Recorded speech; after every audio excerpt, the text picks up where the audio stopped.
When my son told me that I would not be welcome at his house for Christmas, I smiled, got in my car, and made one call.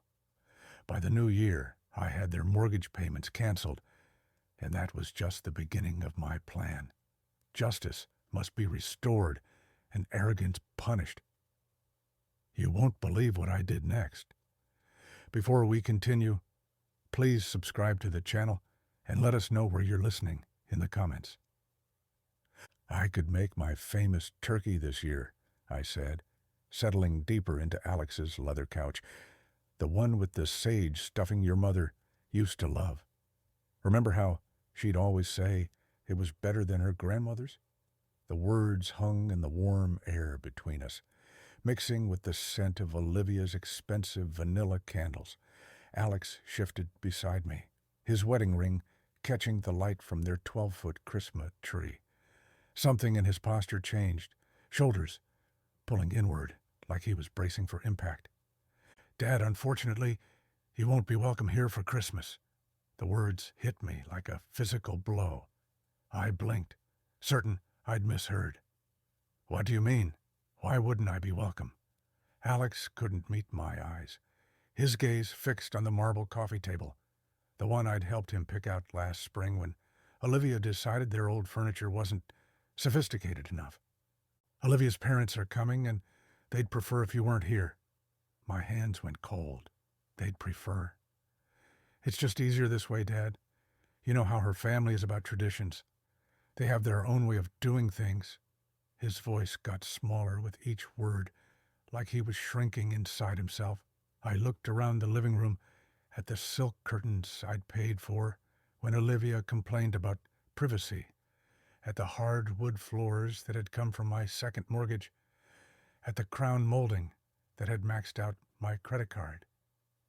Every inch of this house bore my fingerprints, my sacrifice, my love for my son.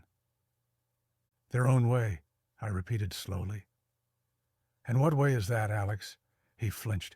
Dad, please don't make this harder than it has to be. Through the kitchen archway, I could see Olivia's new KitchenAid mixer, the professional grade one she'd insisted she needed for her holiday baking phase that lasted exactly 3 weeks. $2,000 of my money sitting there, probably used twice since October. Where will I spend Christmas then? The question came out quieter than I intended. Alex's face crumbled.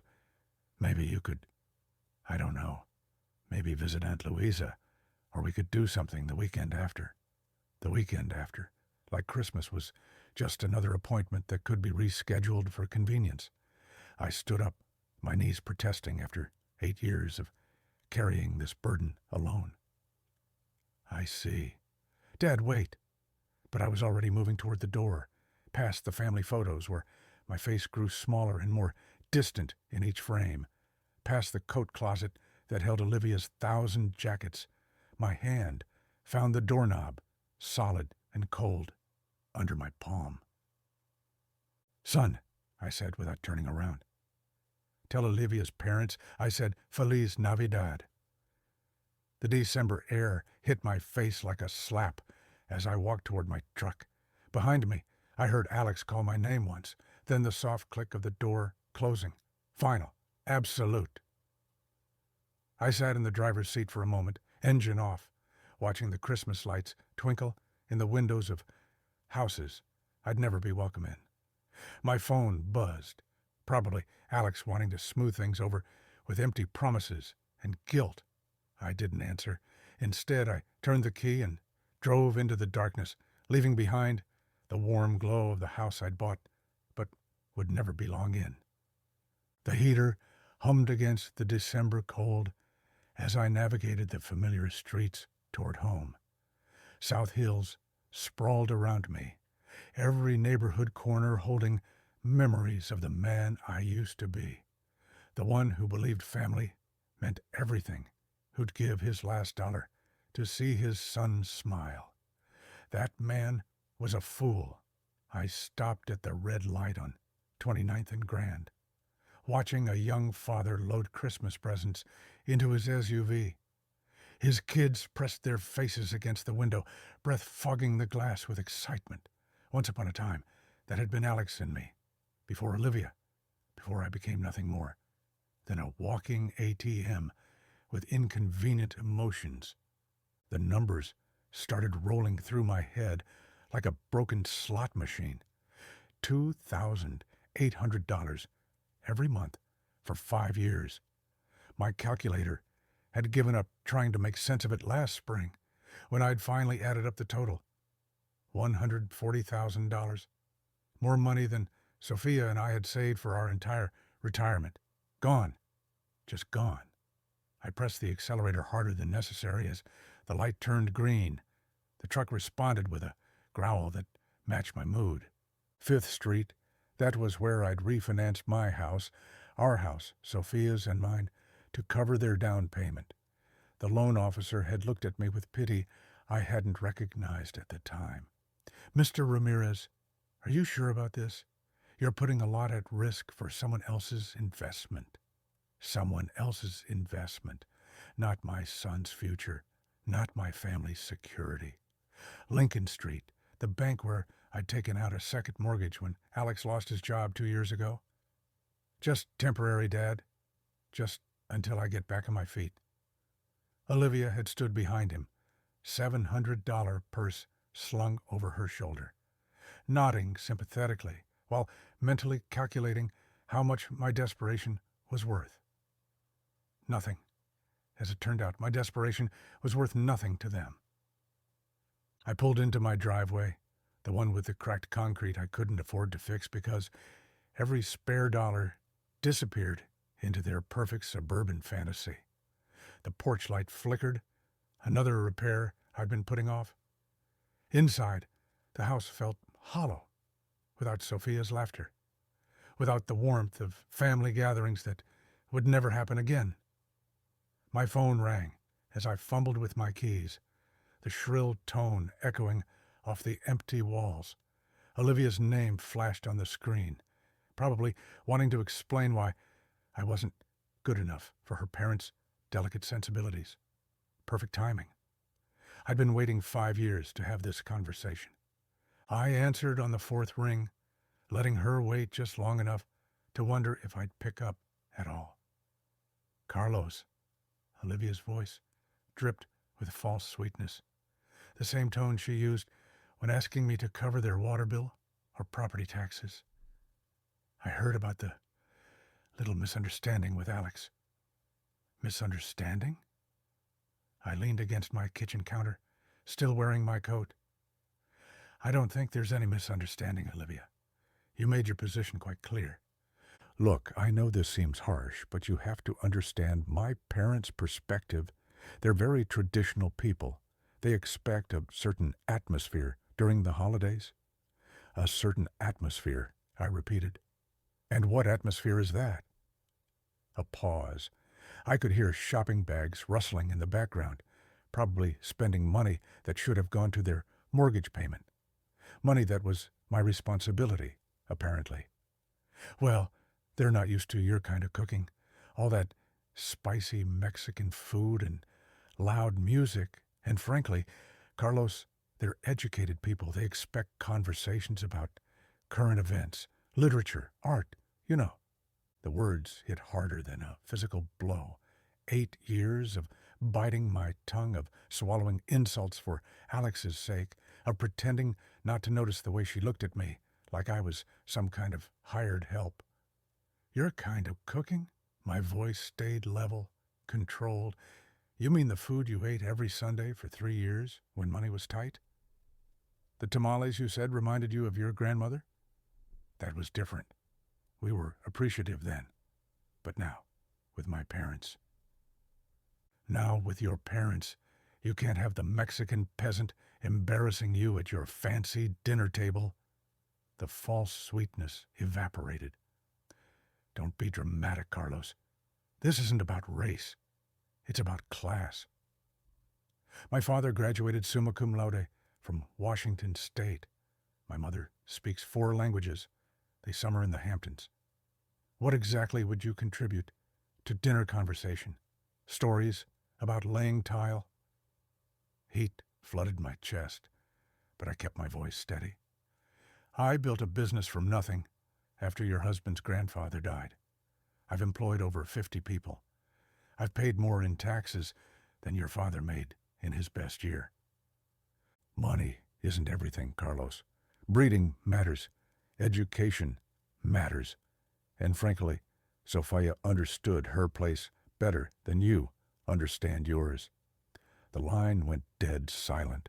She'd crossed it, the line I didn't even know existed until she'd stomped across it in her designer heels. What did you say about my wife?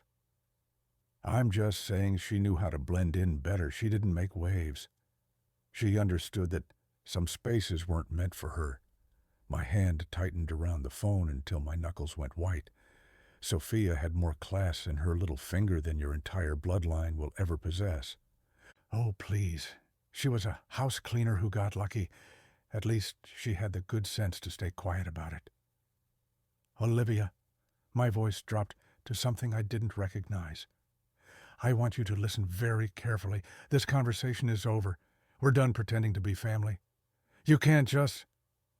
We're done, I repeated, and ended the call. I set the phone down carefully on the counter, my hands surprisingly steady. Around me, the kitchen felt different, smaller, but somehow cleaner, like a weight had been lifted from the air itself. I walked to my desk in the corner, pulled out the manila folder I'd been avoiding for months, bank statements, mortgage papers, 5 years of automatic transfers that had bled me dry while they lived like royalty. Time to stop the bleeding. The documents spread across my kitchen table like evidence at a crime scene. 5 years of bank statements, each one showing the same automatic transfer, $2,800 on the 15th of every month, vanishing from my account into theirs. A paper trail of my own stupidity. I pulled out my calculator and started adding. The first year, $33,600. The second year, another $33,600. By the third year, I'd stopped buying myself new clothes. The fourth year, I'd started shopping at discount grocery stores. This year, the fifth year, I'd been eating peanut butter sandwiches for lunch to make ends meet. $143,400, not counting the down payment, not counting the times I'd covered their utilities when Olivia's shopping addiction got out of hand, not counting the new roof, the landscaping, the furniture that was essential for their lifestyle. I sat back in my chair, looking at the numbers until they blurred. Sophia's life insurance money, my retirement savings, the college fund we'd started for grandchildren I'd apparently never be allowed to see. All of it gone, poured into a house where I wasn't welcome for Christmas dinner. I reached for my phone, scrolled through my contacts until I found the number for my bank. The automated system offered me options in English and Spanish. How thoughtful, how accommodating to people like me. Customer service. This is Jennifer. How can I help you today? I need to cancel an automatic transfer, I said, my voice steadier than it had been in years. Certainly, sir. I'll need your account number and some verification information. I rattled off the numbers, watched her type in the background. Professional, efficient, no judgment about why a 62-year-old man was canceling payments to what was probably his son's mortgage. I see the transfer you're referring to, Mr. Ramirez. $2,800 monthly to Wells Fargo, account ending in 7423. How long have you been making this transfer?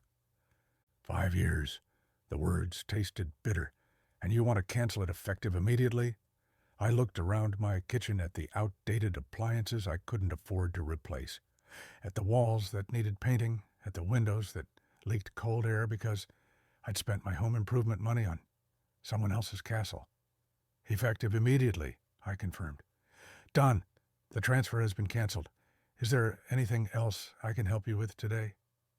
No, I said, surprising myself with how good the word felt. No, that's everything.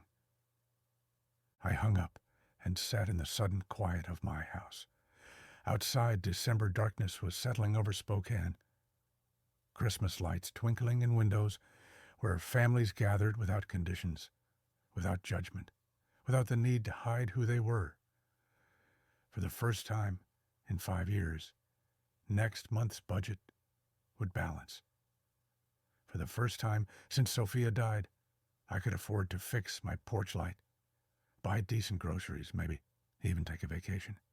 I gathered up the bank statements, the mortgage papers, all the evidence of my generosity. Then I walked to my fireplace, struck a match, and watched 5 years of martyrdom turn to ash. The fire felt warm on my face, warmer than I'd felt in years. My phone buzzed with a text message, probably Alex wanting to apologize, or Olivia needing money for something essential, like new throw pillows. I didn't check it. Instead, I poured myself a glass of the good whiskey, the bottle I'd been saving for a special occasion that never seemed to come. Tonight felt special enough. I raised my glass to the empty room, to Sophia's photo on the mantel, to the man I used to be and the man I was becoming. "Merry Christmas to me," I said, and meant it. The next morning arrived crisp and clear, December sunlight streaming through my kitchen windows as I nursed my second cup of coffee. For the first time in years, I wasn't calculating how much money would disappear from my account in 3 days. The freedom tasted better than the Colombian blend I'd finally allowed myself to buy. My phone rang at exactly 10:47 a.m. Olivia's name flashed on the screen like a warning label. "Carlos," her voice carried that familiar tone of barely concealed impatience. "I need you to pick up my parents from Spokane Airport. Their flight from Portland arrives at 2. I set down my mug carefully, watching the steam curl toward the ceiling. "Olivia, did you forget about our conversation yesterday? Look, whatever that was about, we need to focus on practical matters now. My parents need transportation, and you're the only one with time during the day." The audacity was breathtaking. Less than 24 hours after telling me I wasn't worthy of sharing Christmas dinner with her family, she expected me to serve as their personal chauffeur. "And you're asking me because?" "Because that's what family does, Carlos. They help each other." Her voice sharpened with irritation. "Besides, let's be honest here. You're not my rival. You're too weak to be my rival, so just get in your truck and pick them up." There it was, the final insult wrapped in a command. "What airline?" I asked quietly. "Alaska Air Flight 447. They'll be at Baggage Claim Carousel 3. And Carlos, they're expecting someone who can handle their luggage properly. Don't embarrass us." I could hear her nails tapping against something hard, probably her granite countertop, the one I'd paid for when she decided laminate wasn't suitable for her dinner parties. "Of course," I said. "I'll take care of everything." "Good. And wear something decent. Maybe that blue shirt you wore to Alex's graduation. They notice things like that." The line went dead. She hadn't even said thank you. I sat back in my chair, looking at my phone's blank screen. 2 o'clock, Flight 447, Baggage Claim Carousel 3. I glanced at the wall clock above my sink. 10:52 a.m. Plenty of time. I poured myself another cup of coffee, added an extra spoonful of sugar, and opened yesterday's newspaper to the crossword puzzle I hadn't finished. 7 across. Delayed gratification. 12 letters. The answer would come to me, eventually. At 2:15 p.m., I was settling into my favorite armchair with a fresh cup of Earl Grey and the Spokane Review's Sunday edition. The crossword from yesterday lay completed on my coffee table. Delayed gratification had been postponement. My phone buzzed against the wooden surface. Olivia's name again. I let it ring. The December sun slanted through my living room windows, warming the space where I'd spent so many lonely evenings counting the cost of my generosity. Today, the silence felt different, earned, intentional. 2:47 p.m. The phone buzzed again. This time, I could see the preview of her text. "Dad, where are you? My parents are..." I turned the phone face down and returned to the sports section. The Seahawks had lost again. Some things never changed. By 3:30, my phone had buzzed 6 times. I'd finished the newspaper, brewed a second pot of tea, and started organizing the junk drawer in my kitchen table. Amazing what you could accomplish when you weren't rushing around, serving people who considered you their personal bellhop.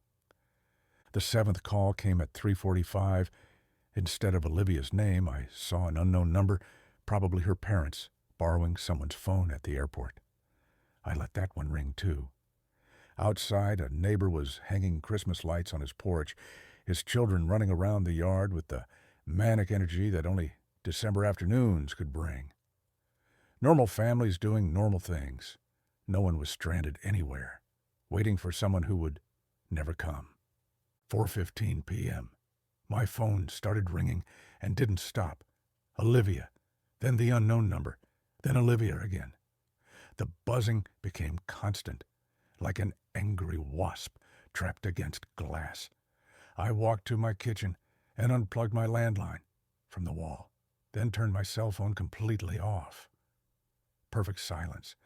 I made myself a grilled cheese sandwich and heated up a can of tomato soup, comfort food I hadn't allowed myself in months because every grocery dollar had gone toward making ends meet while subsidizing their lifestyle. The cheese melted perfectly golden. The soup steamed in my favorite mug. Outside, the winter sun was already starting to set, casting long shadows across my backyard. Somewhere across town, 3 people were probably standing in an airport parking garage, arguing about taxi fare and wondering how their personal servant had the audacity to strand them. The thought made my soup taste even better. By 5 p.m., I'd eaten dinner, loaded my dishwasher, and was considering what movie to watch. It had been years since I'd had an entire evening to myself without worrying about emergency calls for money or last-minute favors. I was reaching for the remote when someone started pounding on my front door. Not knocking, pounding. The kind of aggressive hammering that rattled the frame and announced pure fury. I set down my tea and walked slowly toward the sound, already knowing exactly who I'd find on the other side. The pounding intensified as I approached the door, each blow more violent than the last. Through the peephole, I could see 3 figures crowded on my small porch like wolves circling prey. I opened the door to find Richard Blackwell's red face inches from mine. "What the hell is wrong with you?" he shouted, pushing past me into my living room without invitation. We waited at that goddamn airport for over 3 hours. Margaret followed him, her usually perfect hair disheveled, her lips pressed into a thin line of pure hatred. "This is completely unacceptable behavior from someone your age, Carlos. Absolutely barbaric." Olivia brought up the rear, her designer coat wrinkled, her makeup smeared. "You humiliated us. Do you have any idea what you've done? My parents had to take a $40 taxi because you decided to get out of my house." My voice cut through their chorus of rage like a blade through silk. They stopped mid-rant, shocked by the steel in my tone. "Excuse me." Richard's face went from red to purple. "You don't get to make demands here, buddy. Not after what you pulled today." "This is my house," I said quietly, not moving from my position by the door. "And I want you out now." Margaret stepped forward, her voice dripping with the kind of condescension she'd perfected over decades of looking down on people like me. "Carlos, you clearly don't understand the magnitude of your mistake. My husband has connections throughout this city, business connections, social connections. You can't treat people like us this way and expect..." "This was a lesson for you," I interrupted. meeting her gaze steadily. A lesson about your excessive arrogance and your poor treatment of people you consider beneath you. Olivia's mouth fell open. A lesson? Who do you think you are to teach anyone anything? You're nobody. I'm someone who finally stopped being your personal bank account and taxi service. I stepped aside and held the door open wider. The lesson is over. You can leave. Richard jabbed a finger toward my chest, but didn't quite dare touch me. You have no idea who you're messing with, old man. I've been in this town longer than you've been breathing its air. I know people, important people, people who can make your life very, very difficult. Is that a threat, Mr. Blackwell? It's a promise. His voice dropped to a menacing whisper. You think abandoning elderly people at an airport is just something you can do without consequences. You're about to learn exactly how wrong you are. Margaret nodded, her smile sharp enough to cut glass. Indeed, actions have consequences, Carlos, and yours will be quite public. Olivia grabbed her father's arm. Daddy, let's just go. This pathetic old man isn't worth our time. They filed out of my house like a defeated army, but Richard turned back at the threshold. You'll regret this, he said. I guarantee it. I closed the door behind them and turned the deadbolt with a satisfying click.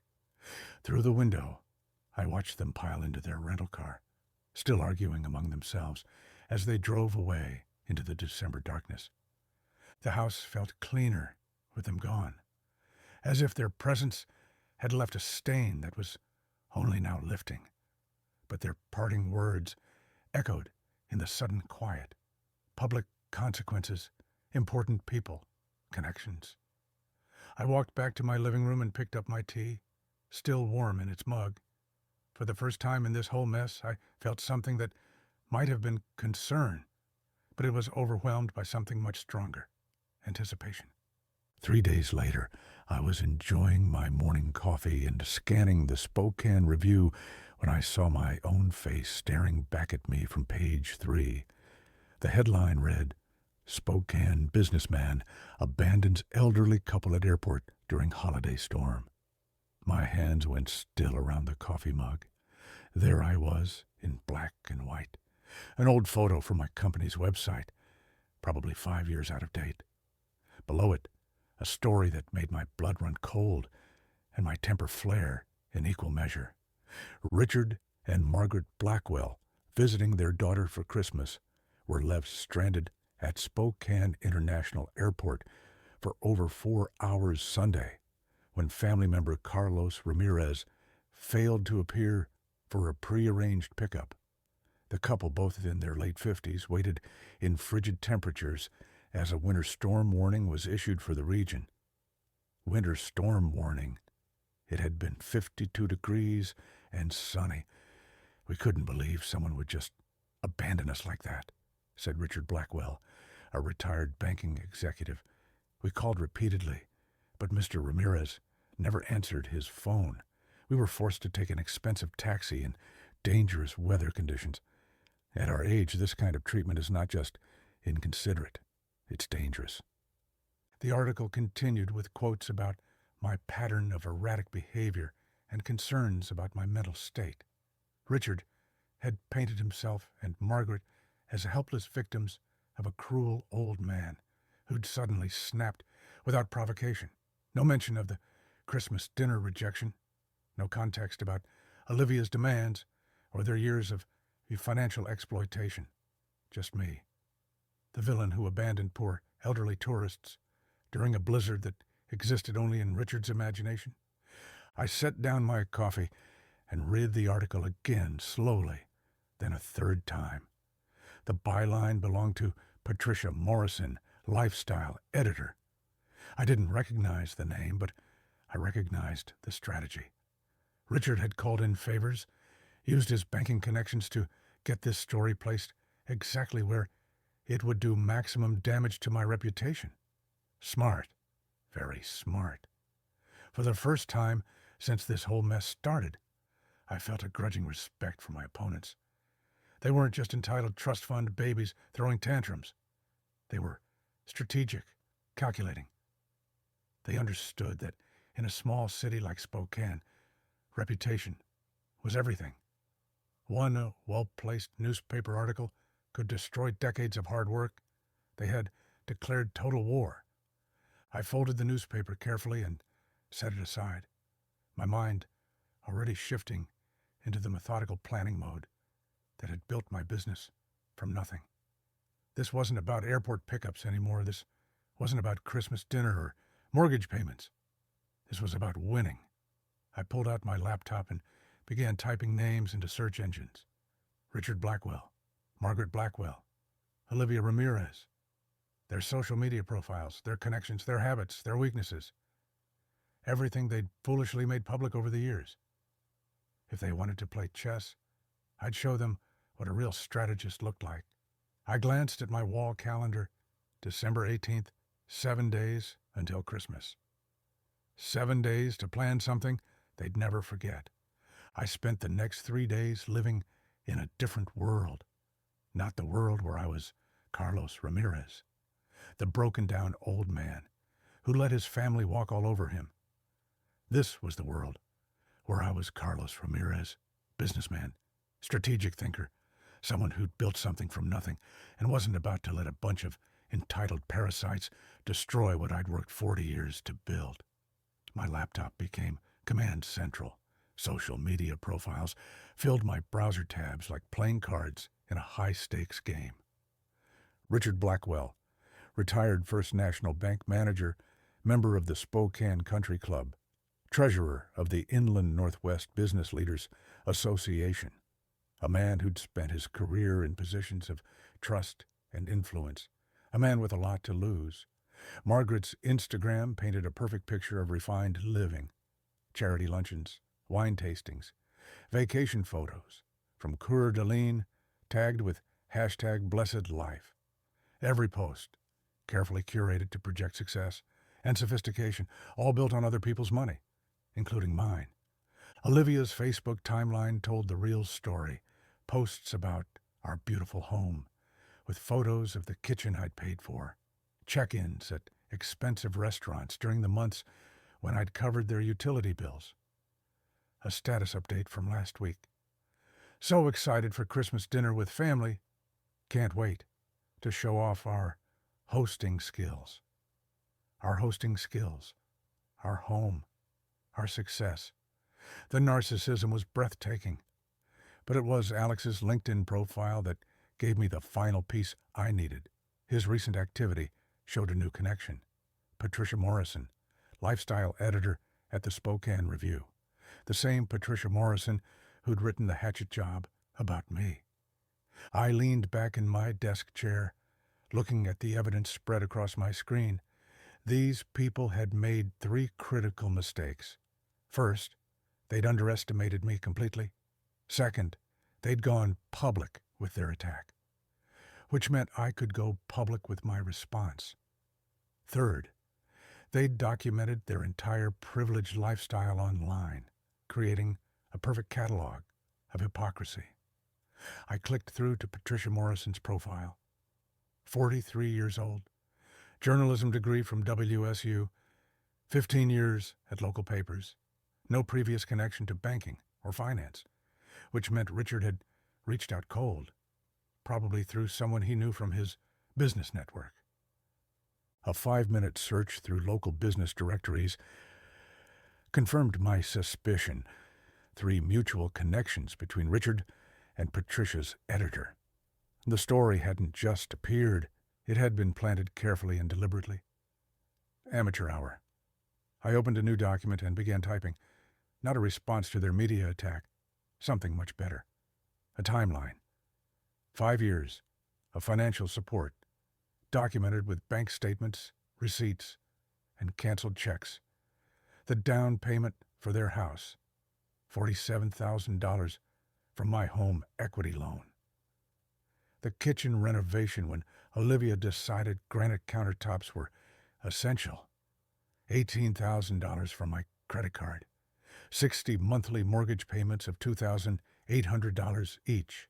$168,000 in total, $250,000, more than I'd spent on myself in the last decade. My phone buzzed with a text from a number I didn't recognize, probably Olivia trying a new angle. I ignored it and kept working. By evening, I had everything organized in a manila folder thick enough to choke a horse.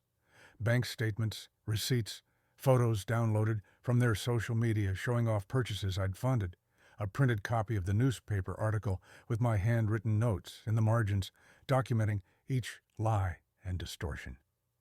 I looked at my wall calendar. December 24th was circled in red, not because it was Christmas, but because it was the perfect day for justice. According to Olivia's Facebook events, they were hosting Christmas dinner for 12 people, family, friends, neighbors, members of their social circle, the kind of people who read the Spokane Review and formed opinions based on what they saw there, the kind of people who deserved to know the truth. I closed my laptop and walked to my kitchen, where I'd left my good camera, the one I'd bought years ago to document job sites for my business. Time to put it to work, documenting something else entirely.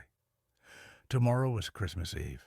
Tomorrow, Richard Blackwell and his family were going to learn what happened when you declared war on someone who actually knew how to fight. Christmas Eve morning dawned gray and cold, the kind of Spokane winter day that made you grateful for warm houses and family gatherings. Too bad I wouldn't be welcome at either, but I had other plans. I laid out my evidence like a lawyer preparing for trial. Bank statements organized by year, each monthly payment highlighted in yellow, receipts arranged chronologically showing the pattern of my support for their lifestyle, photos printed from their social media, Olivia's new jewelry, their vacation photos, the expensive Christmas decorations currently adorning the house I'd helped them keep. All of it copied 12 times, one for each dinner guest. The newspaper article went on top of each stack, my red pen notes visible in the margins. Lie, written next to Richard's quotes about dangerous weather. False beside the claim about my erratic behavior. Missing context, highlighted where they'd failed to mention 5 years of financial support.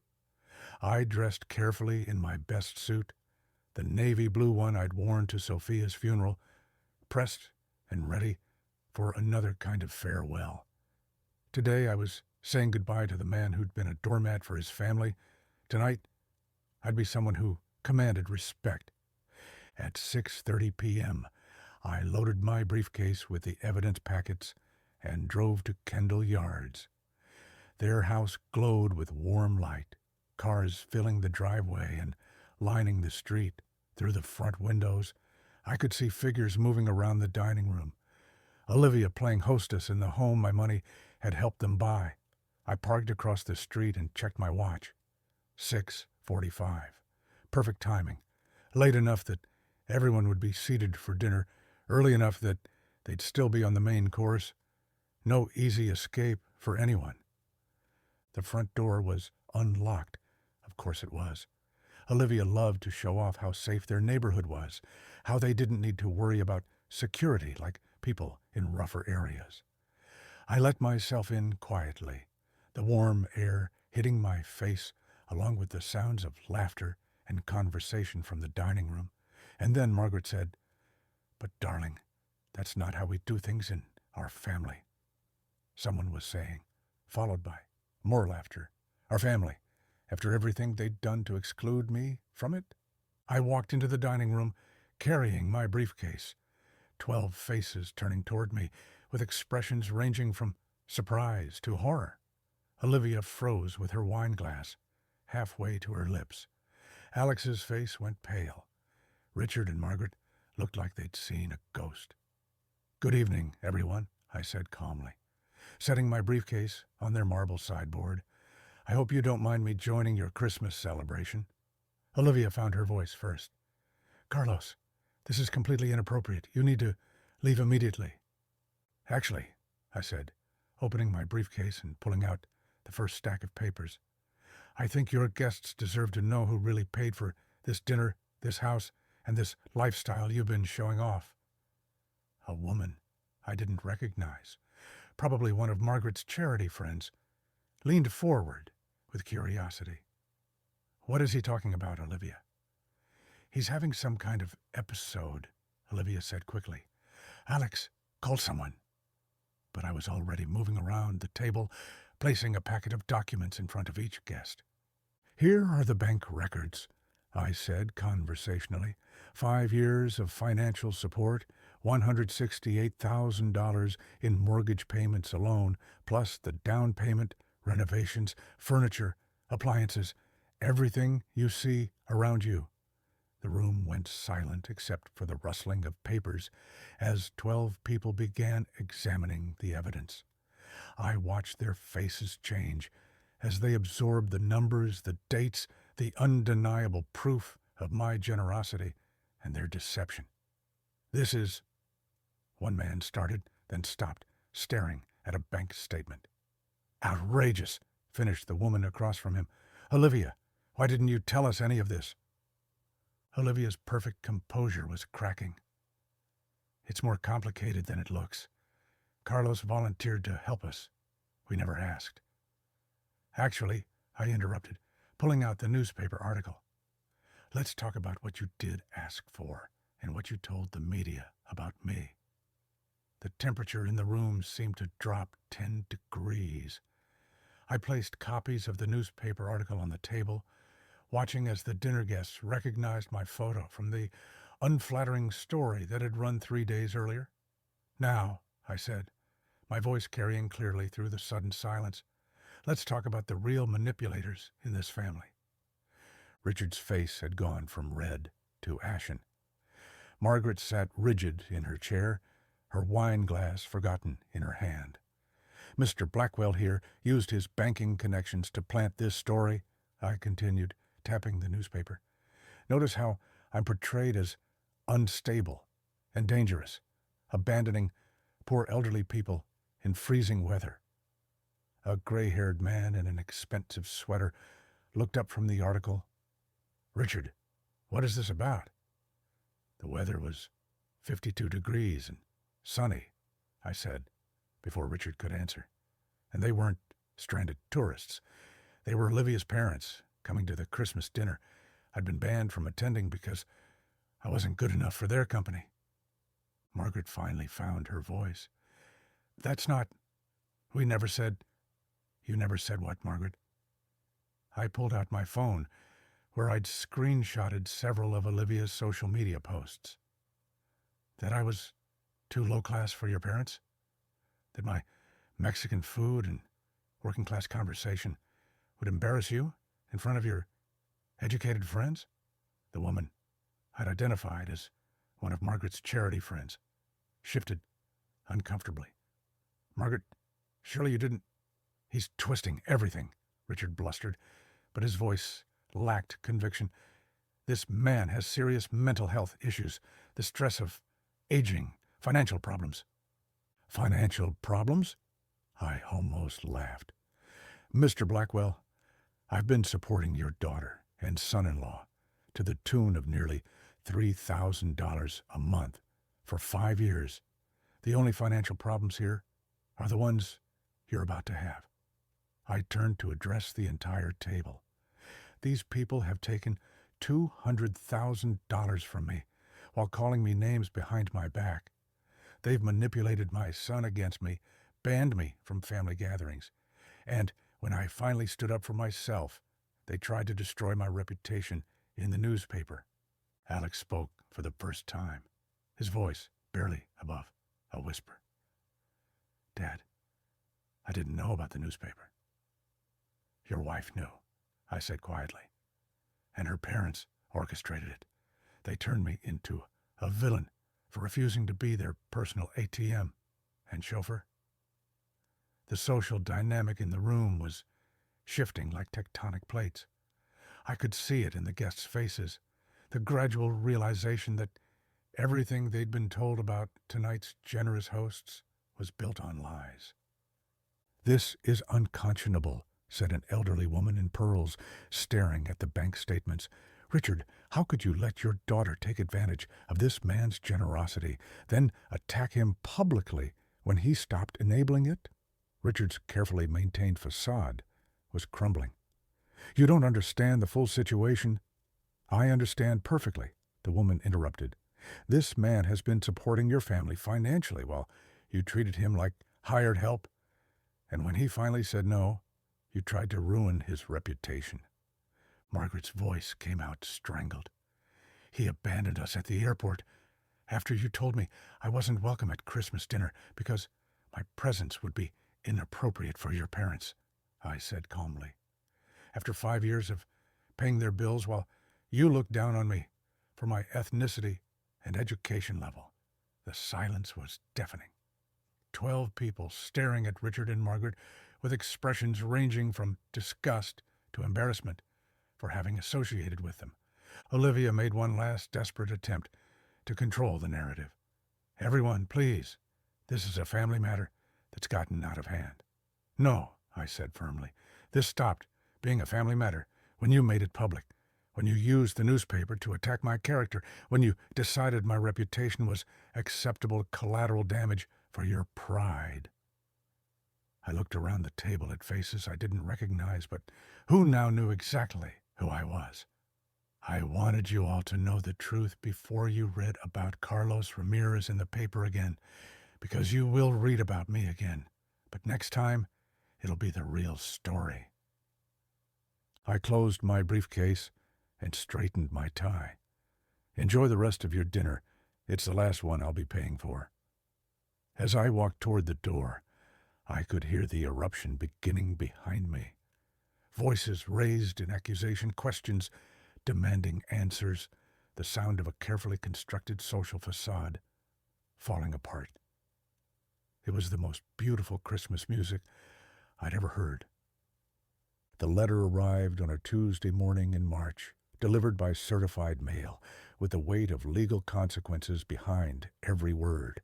I signed for it at my front door, noting how the spring air smelled of new growth and possibility instead of the winter desperation that had marked those dark December days.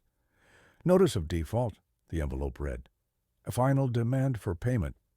Inside, 3 months of missed mortgage payments had caught up with Alex and Olivia like a tsunami of reality. $8,400 in arrears, 14 days to bring the account current or face foreclosure proceedings on the house I'd helped them buy. I set the letter aside and returned to my coffee, reading it the way you'd read news about distant weather. Interesting, but not your problem anymore. My phone had been ringing for weeks, with increasingly desperate calls. Olivia's number blocked after the first hysterical voicemail. Richard and Margaret, whose social standing in Spokane had evaporated like morning mist after their Christmas dinner humiliation. Even Alex, whose calls I'd been ignoring out of a mixture of anger and curiosity about how long it would take him to swallow his pride. The answer, apparently, was 97 days.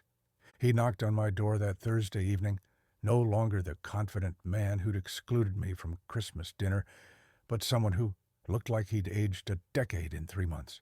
Dark circles under his eyes, his expensive suit wrinkled, the smell of desperation clinging to him like cheap cologne.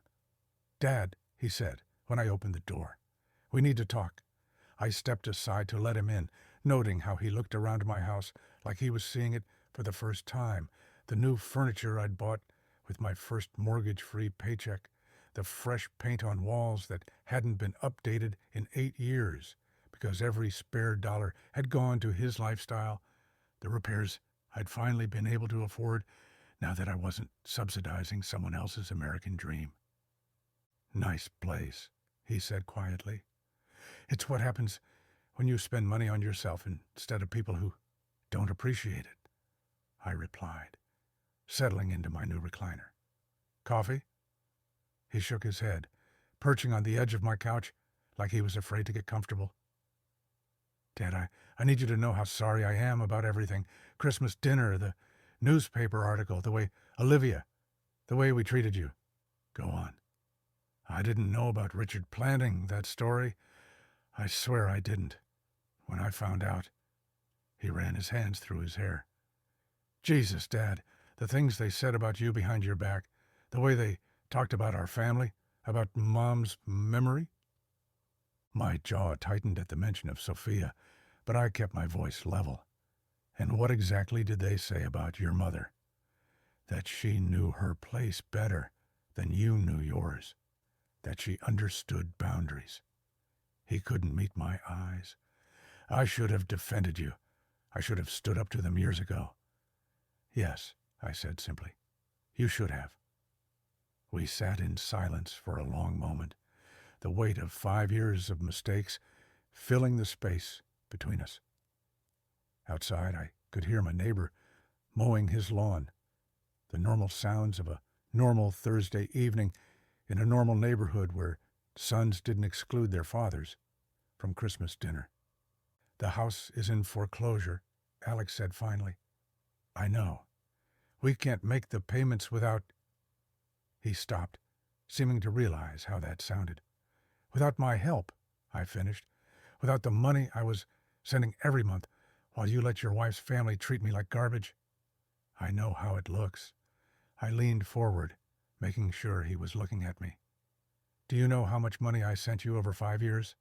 He nodded miserably. Olivia calculated it after Christmas. The mortgage payments, the down payment, everything else. Over $200,000. $237,468, I corrected. I know the exact amount, because I finally did something I should have done years ago. I added it up. His face crumpled. Dad, I'm so sorry. I don't know how to fix this. You can't fix it, son. That money is gone. But more importantly, those years are gone. 5 years when I could have been building a relationship with you instead of funding your wife's fantasy life. I know that now. He looked up at me with something that might have been hope, but maybe we could start over. Maybe there's a way to... Are you asking me to resume the mortgage payments? The hope died in his eyes. We're going to lose everything, Dad. The house, Olivia's respect for me, her parents' approval. I don't know what I'll do. You'll figure it out, I said, not unkindly.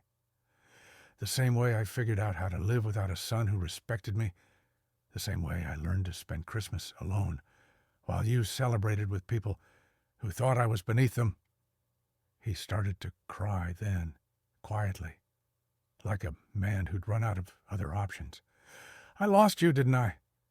I chose them over you, and now I've lost you forever.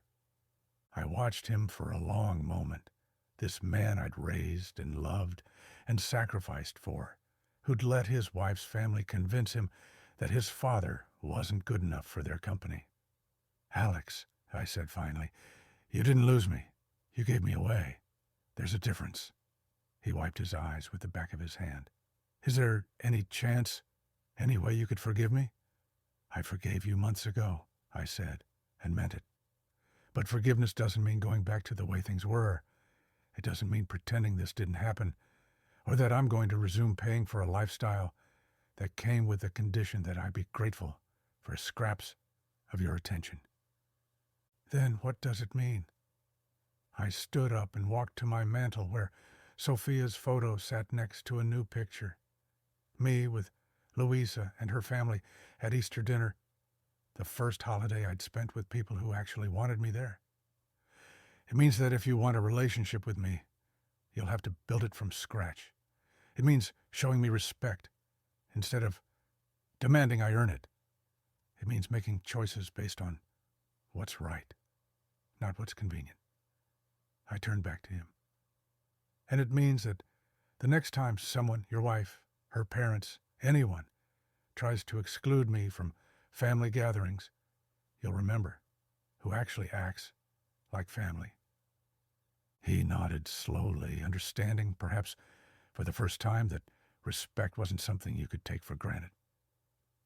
The house, he asked quietly, isn't my problem anymore. I sat back down, feeling lighter than I had in years. You're a grown man, Alex. Figure it out, like grown men do. Get a job that pays enough to cover your bills.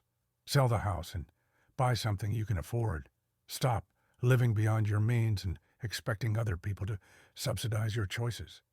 He stood up slowly, his shoulders straight for the first time since he'd arrived. You're right, about all of it. I know. He walked to the door, then turned back. Dad, for what it's worth, seeing you stand up for yourself at Christmas dinner, I was proud of you, embarrassed and angry, but proud too. Good, I said. Maybe there's hope for you yet. After he left, I poured myself a glass of the good whiskey and stepped onto my back porch. Spring was coming to Spokane, the trees beginning to bud, the air warming with promise. In 4 months, I'd be 63. Sophia had been gone for 8 years. I'd wasted 5 of those years being a doormat for people who didn't appreciate sacrifice. I wasn't planning to waste any more. My phone buzzed with a text from Louisa. Dinner Sunday. The kids want to show you their school projects. I smiled and typed back, wouldn't miss it. Real family, it turned out, was something you found with people who actually wanted you there. Everything else was just expensive theater. And I was done buying tickets to shows where I wasn't welcome on stage. The whiskey tasted like freedom, and the future looked exactly as bright as I was willing to make it. If you like this story, please like this video, subscribe to the channel, and share your impressions of this story in the comments. To listen to the next story, click on the box on the left.